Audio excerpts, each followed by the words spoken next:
Olá, seja muito bem-vinda a mais uma edição do nosso programa. Estamos aqui com a Giovana, com a Melissa e com a Bruna. Eu sou a Gabi, serei a host dessa edição e hoje iremos falar sobre o Carnaval em Pernambuco, que é um evento muito tradicional, típico e importante do nosso país. E, Bru, você sabe da história? Você pode compartilhar com a gente? O Carnaval em Pernambuco tem origem no final do século XVII. Primeiro começou com organizações de companhias que se juntavam para comemorar a Festa dos Reis. Já no século XVIII, apareceu o Maracatu, nação, que era uma encenação de uma coroação do rei do Congo, o Rei Negro, e que acontecia na igreja de Nossa Senhora do Rosário. E teve um clube também, não teve? Assim, o primeiro clube carnavalesco foi em 1888 e foi registrado como Clube dos Caiadores.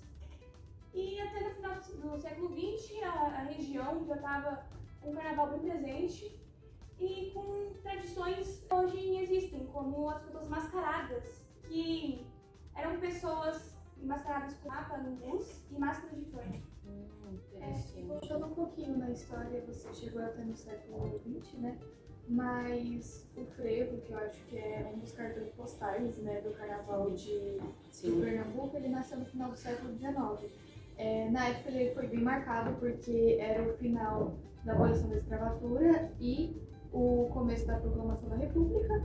E ele surgiu porque naquela época existia muitas marchas militares, sabe aquela tocando trombetas, aquelas coisas, e começou a se misturar com ritmos africanos e europeus, porque naquela época tinha ritmos russos aqui, espanhóis, então essa mistura, tudo isso começou a formar o frevo. Os passos, existe algo que sim, a gente pode dizer não, os passos do frevo surgiram assim, mas tem a hipótese que veio da capoeira, porque são aqueles passos mais artísticos, mas ao mesmo tempo, sabe, aquela coisa mais exagerada, vamos dizer assim. Sim, é como se contasse uma história mesmo. Exatamente.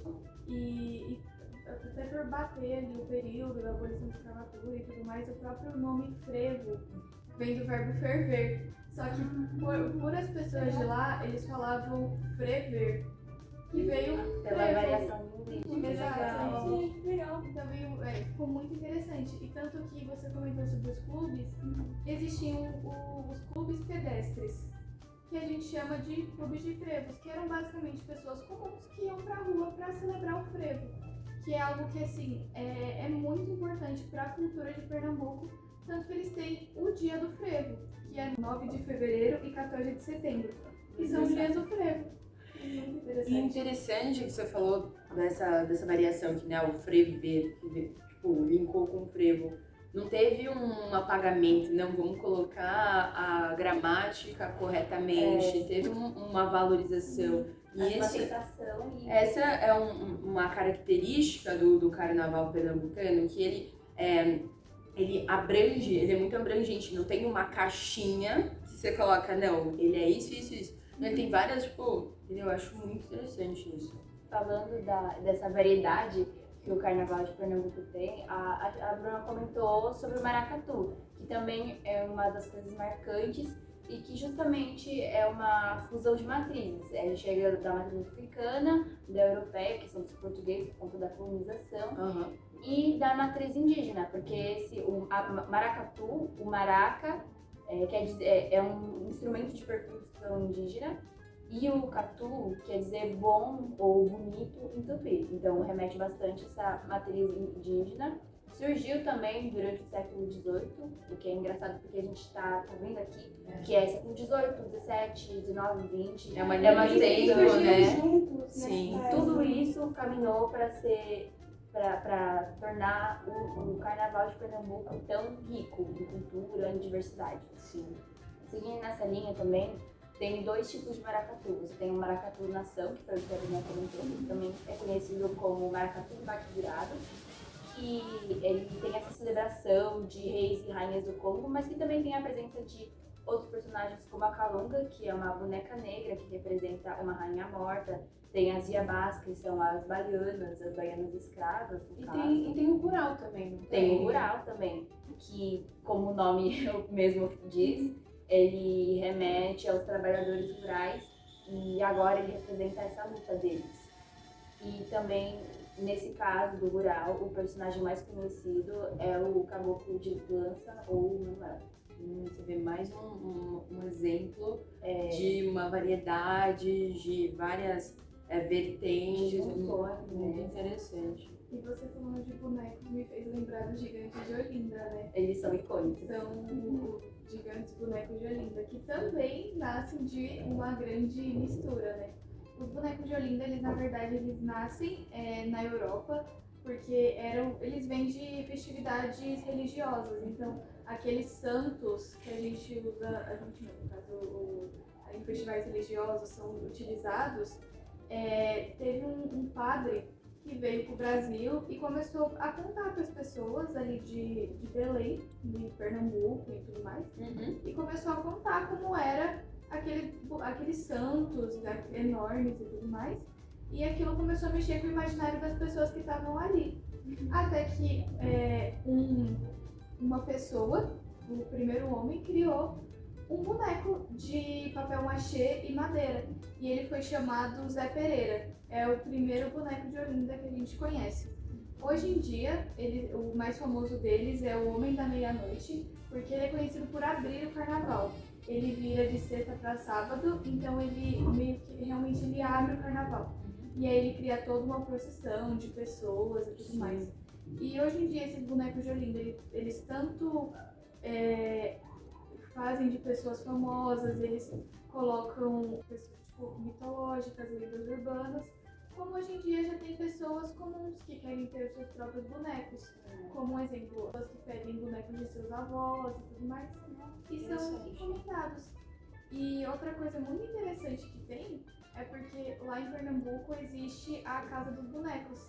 Então, se algum dia vocês forem para Pernambuco, é tipo um museu, que existem vários bonecos à exposição para a gente poder conhecer essa história de como eles nasceram e como eles são.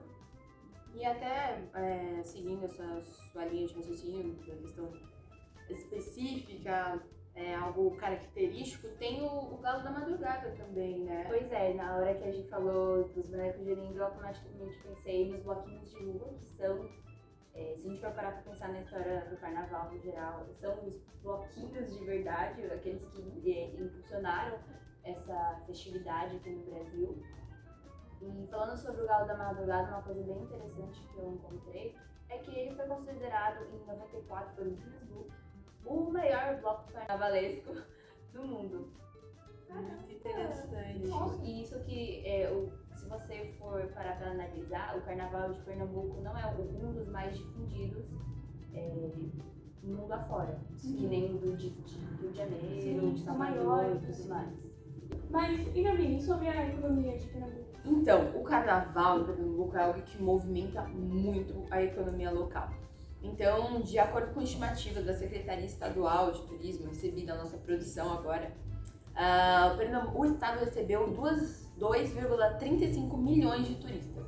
Então, é algo assim surreal, porque tem uma porcentagem que é nacional dessas pessoas, mas também tem as pessoas que vêm de fora, do internacional. Então, pessoas de Portugal, da Argentina, França, Inglaterra, Estados Unidos.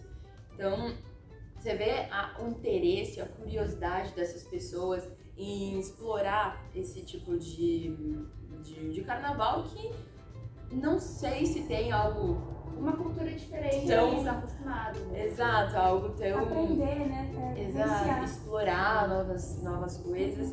E, inclusive, o secretário do Turismo, Daniel Coelho, ele falou que quem vem pra cá, abre aspas, quem vem pra cá não quer só uma festa pela festa, quer conhecer nossa cultura, fecha aspas. Então, a gente pode perceber que essas pessoas, elas vão lá pra vivenciar, pra conhecer. É um interesse genuíno. Exatamente, e é algo que chama a atenção, porque é um carnaval muito icônico, é diferente, ele é muito abrangente, é colorido. Então, você não tem outro igual ao Carnaval de Pernambuco.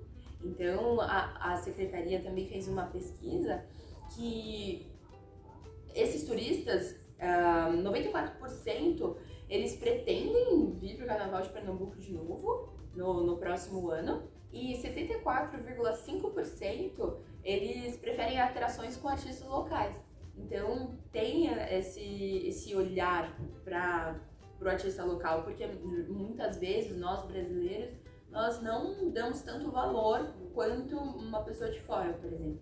Então isso é muito interessante. Alguém tem algo a contribuir, acrescentar? É interessante porque valoriza tanto o nosso patrimônio material, enquanto colocando Pernambuco como destaque, tanto patrimônio imaterial, né? Como as danças. Exato, sim. Não deixar a cultura morrer. Sim. E foi isso, gente, a edição do nosso podcast. Nós esperamos que vocês tenham gostado e até a próxima. Tchau, tchau!